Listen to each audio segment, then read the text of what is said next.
Hey, happy Homebrew Wednesday, everybody. Excuse me. A very carbonated saison here.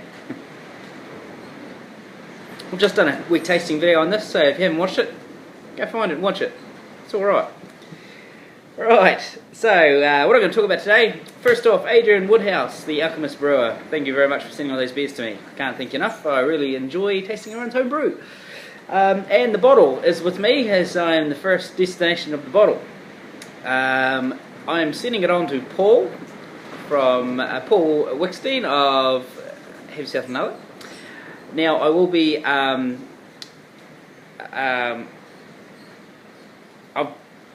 start again. I've just brewed up a Sierra Nevada Pale Ale. It's still fermenting, so Paul, expect the bottle in around about 3 or 4 weeks, or just in the start of the new year. Okay. Moving right along, I have my system. Now this time my water was dialed in perfectly. I altered a few things, last time I didn't allow for shrinkage. Everyone hates shrinkage. And you know, end of boil 27 litres, so you've got to expect about 5% shrinkage once you get that water chiller in and get it chilled down. So what's that, 4 or 5% of 27 litres? My maths is hopeless, but round about a litre, 0.3, round about, roughly. So you know, I didn't allow for any of that last time when I was dialing in my system, but I must say I got it spot on this time. So I was pretty happy with that. Everything just happened like it should. It was probably my best brew to date. Haven't tasted it yet, but everything went so smoothly. The Hopfellows worked really well, by the way, as well, but we'll talk a bit more about that later. It was just so smoothly. I did think I was going to have a boil over at one stage in my big pot, which I was quite surprised about. But it didn't boil over. I'll have some footage of that to tack on later on. Sorry, my Homebrew Wednesday today, it will be probably a wee bit long, but it's also going to be a bit mishmash on where things are going in the videos, because I've taken videos over the last 10 days, sort of thing. So it might be a bit, you know, you'll get there. Watch the whole thing and you'll be able to piece it all together, I'm sure. Alright. Yeah, so, and it was the first time using American Ale yeast, 1272.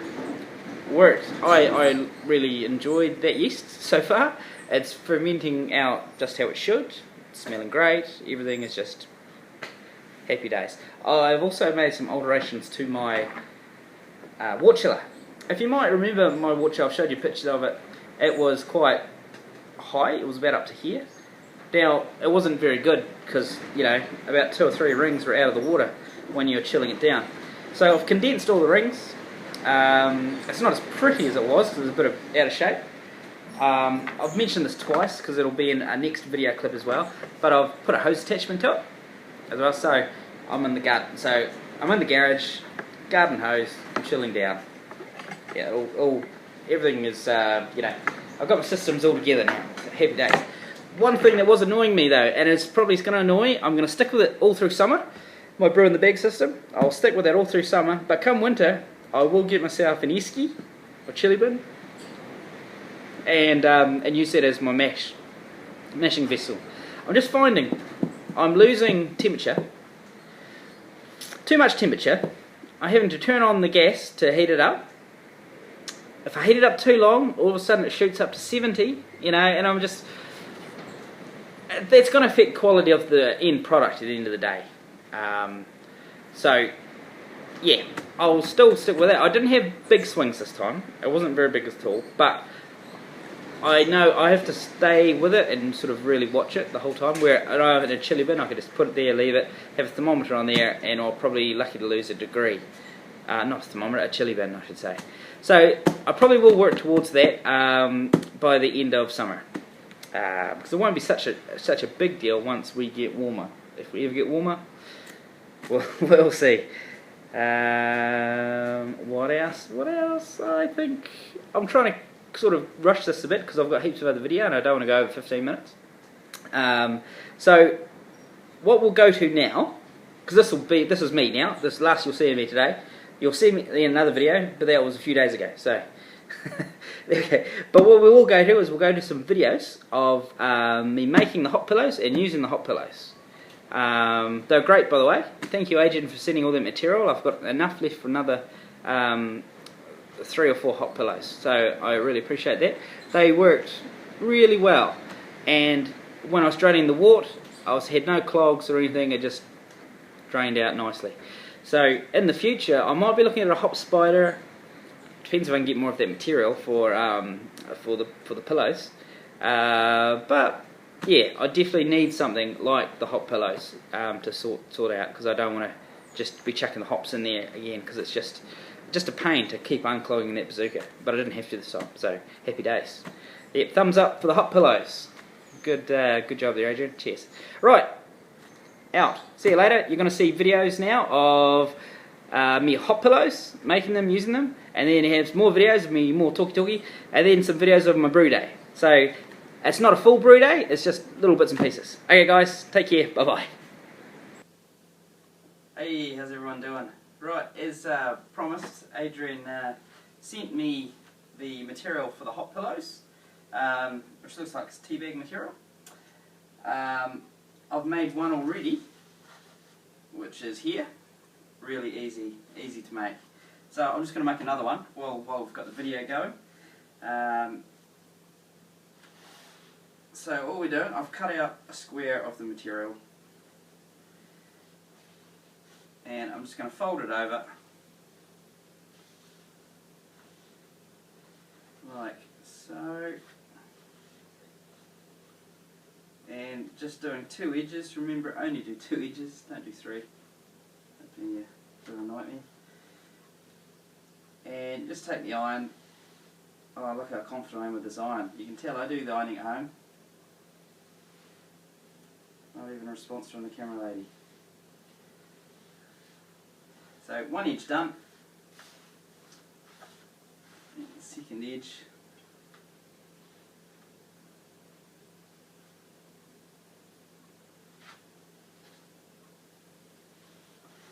And I'm just going to do the other side as well. There's my opening.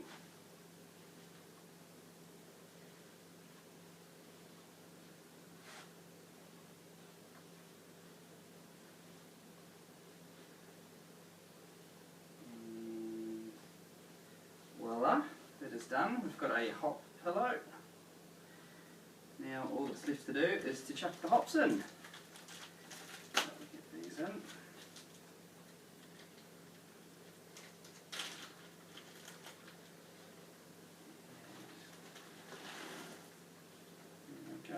Getting every little bit.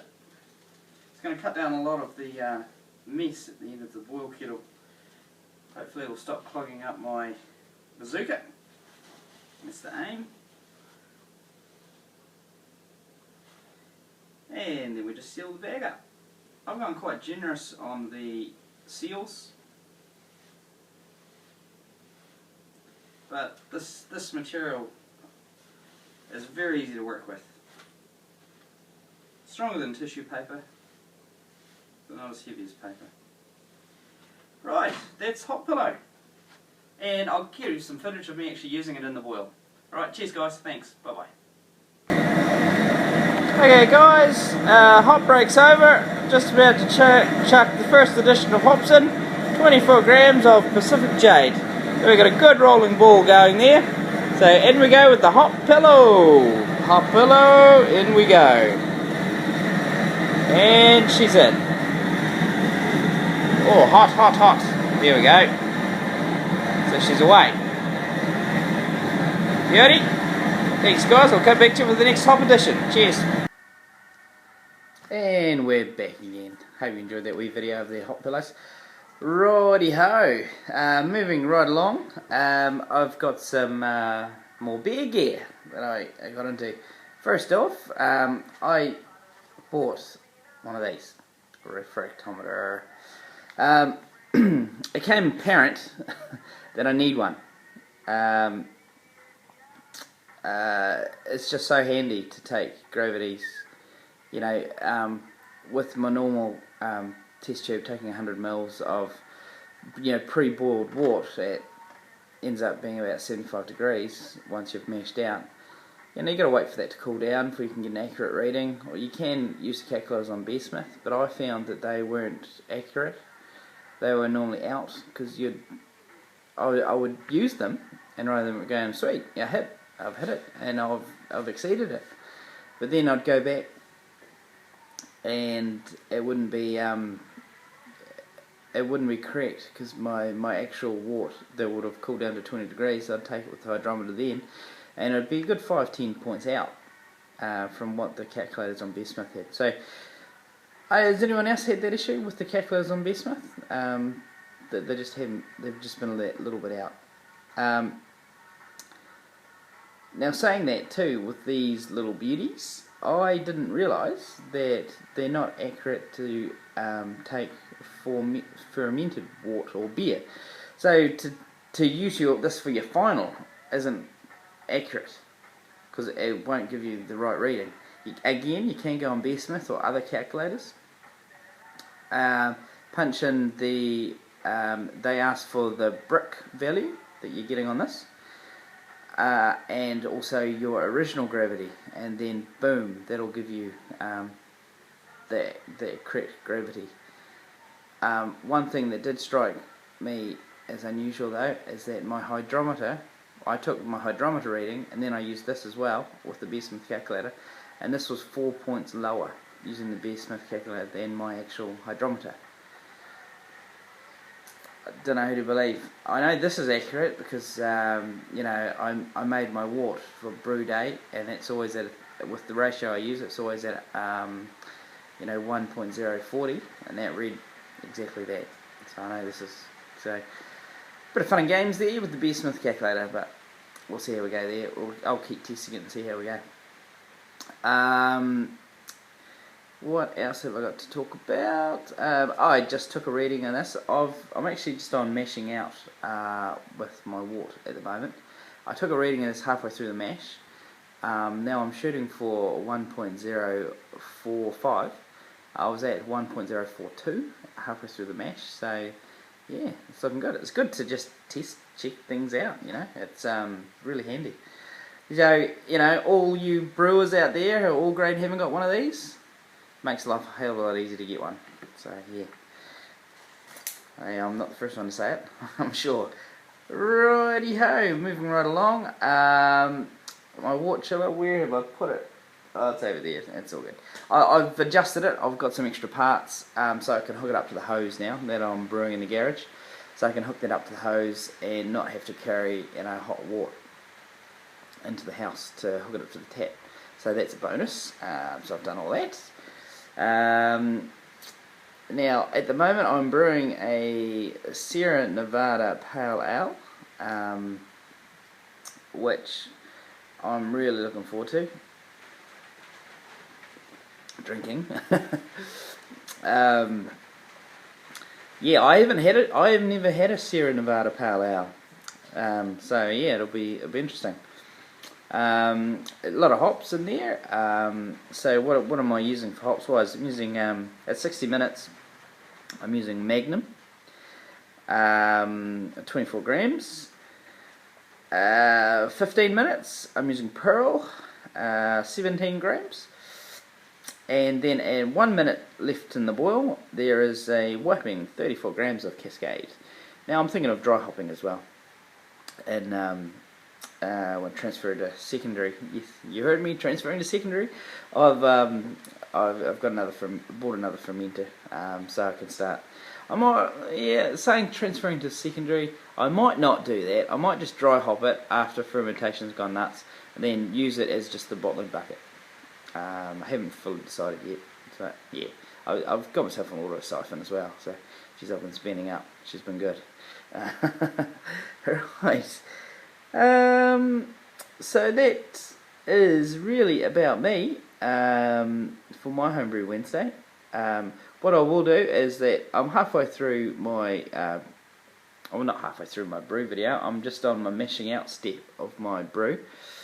So I might shoot some footage of the brew. I'll definitely shoot some footage of me using the hop tea bags. Actually, you know that already because you've already seen it. Not the sequence here. Too many of these Spitfires, I think. Right. So that's going to be me for this Homebrew Wednesday. Hope you're all enjoying a beer and you've done all your Christmas shopping and you're all sorted for that. I'm not. We're getting there. So happy days. What I will show you just quickly now is I'll take you to the pot and we'll show you the concoction that's going on over there. Right, follow me. Bing, bing. Okay, righty-ho. Righty-ho. Come on down here, I'll just take the lid off. At times like this, you do wish you had smell-o-vision. So bring it back there, look at that. She's smelling good. So that's, we're just about finished my mash out now. So I will be starting the boil very shortly. But yeah, okay guys, happy Homebrew Wednesday. I hope you enjoyed the rest of the few wee videos I chuck in on my brew day. It's not a full brew day video, but it's just a few bits and pieces. So, cheers, take care, catch you later, bye bye. Hey guys, how you going? We're just hitting hot break here. As you can see, the foam has gone up really high on this pot. I haven't got a spray bottle or anything. I don't think we'll boil over. But we'll just wait till this passes and then we'll drop the first hops in. Which is, what is that? 24 grams of Pacific Gem. Not Magnum like I said earlier. But I'll just wait for this to die down a little bit. Oh, it's right at the top there. It is starting to scare me a little bit. Come on. I haven't had a hot break go up this high before.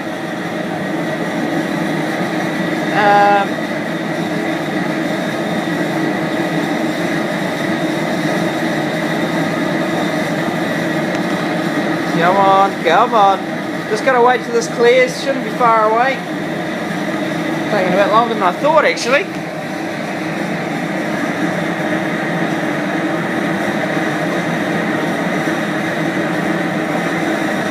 Come on now. Alright guys, this is taking too long. I'll come back to you once she's all cleared. Looks like it's dying away now actually. Dying away, come on. Alright, I'll come back to you quickly when I'm ready to drop the first Hopfellow in. Cheers guys.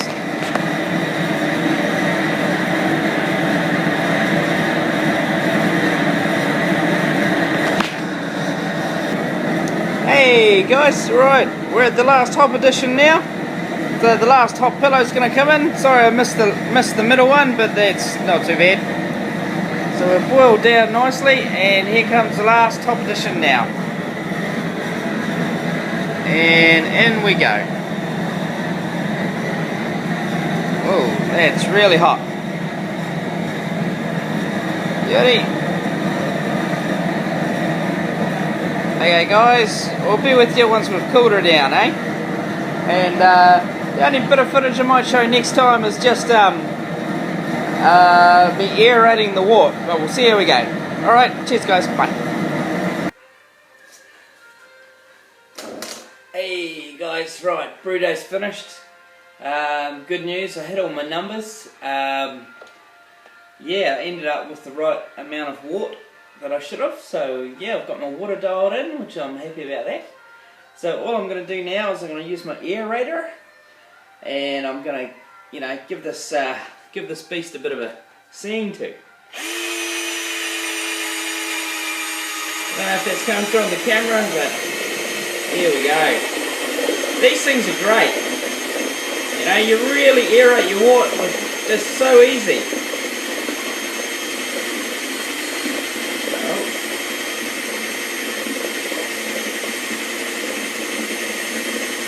I'm just going to give this a little bit, just to hit her in. Now my final gravity was a 0.55. I was meant to hit 0.57. So I'm only up by 2. I'm pretty happy about that. She's a great colour too, and it's going to be good.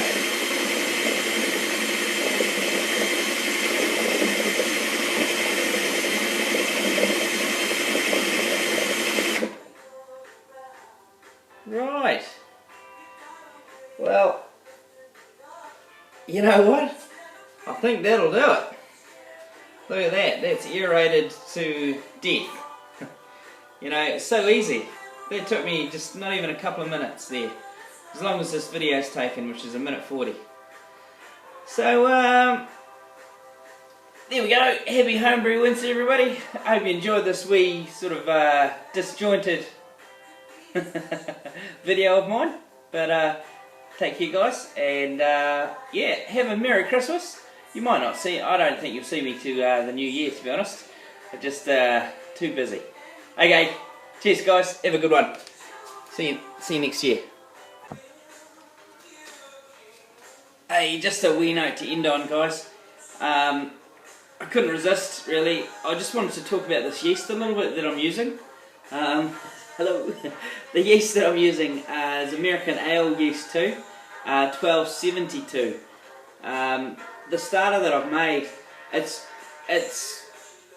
tripled in volume at least with the amount of yeast that it's that's happened with this starter. It's I've never seen anything like it. It's really been quite vigorous in the starter. So yeah, I'm expecting good things from this. I've got my blow off tube all ready because you know I don't want to look what happened to my last brew. You know, I'm just going to get it all set up because I think this yeast is going to go nuts as well. So especially with all that being aerated too. So yeah, 1272 by all accounts is a good looking yeast on my limited experience with it. But righty ho, that's me, guys. So I'm just gonna, wow, do you want to watch? I suppose you do. Let's pitch this yeast.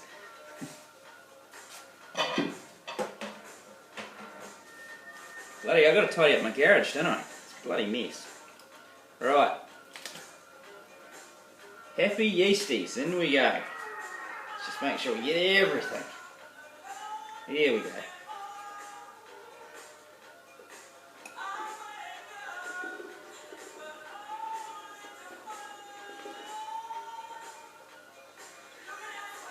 There we go.